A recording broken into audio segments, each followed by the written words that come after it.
In the history of our wonderful species, perhaps no man can match Isaac Newton in terms of sheer brilliance and sheer world-changing effect. Newton was born on Christmas Day in 1642 in a city called Woolsthorpe, England. What you're looking at now is the house he grew up in. It still stands and is a museum to his memory.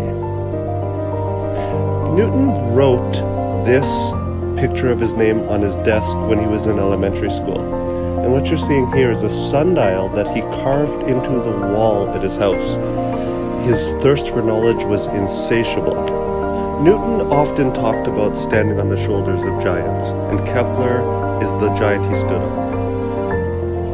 Early in Newton's career, life in England was hell. There was a civil war, as you can see here.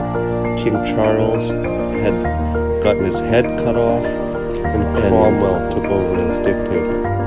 After Cromwell was killed, Charles II became King of England, and he was a very strong supporter of science and founded the Royal Society, where Newton thrived. Unfortunately, around this time, an awful plague happened in London, as well as a great fire, and Newton had to leave London to go back to his farm. Now we have the miracle years. Newton changed the world and made it unrecognizable to the way it was before during 1 year in 1666. Here he is as a schoolboy, by the way. He proved gravity and proved the light spectrum. All of that he did in 1 year. And right there you see this beautiful tree. It is still living, and that is the famous apple tree on which the apple fell on his head. Fun fact, it didn't actually fall on his head, it fell down beside him, but Voltaire invented the story to make it seem more interesting to the reader.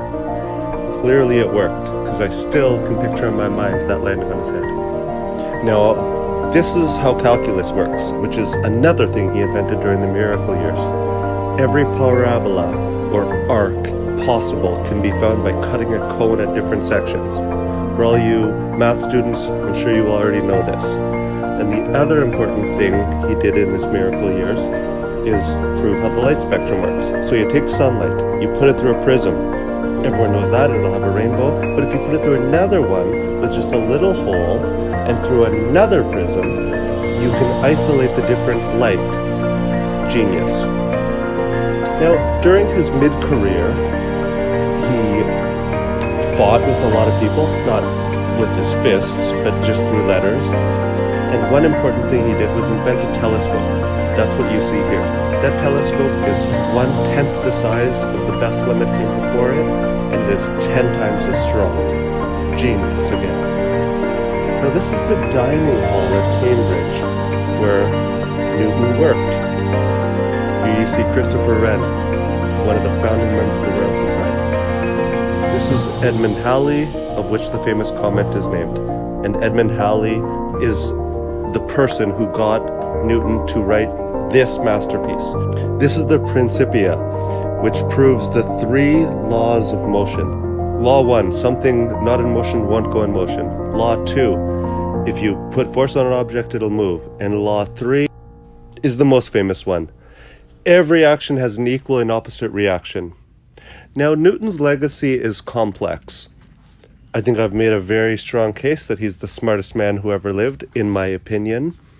He also worked at the Mint, which is where they make the coins in England, and really helped make the economy better by cutting down on people cheating on their taxes. Now, what it says on his grave marker here is that so great an instrument from heaven was upon this earth. I, for one, am very grateful that Isaac Newton existed. Thanks for watching.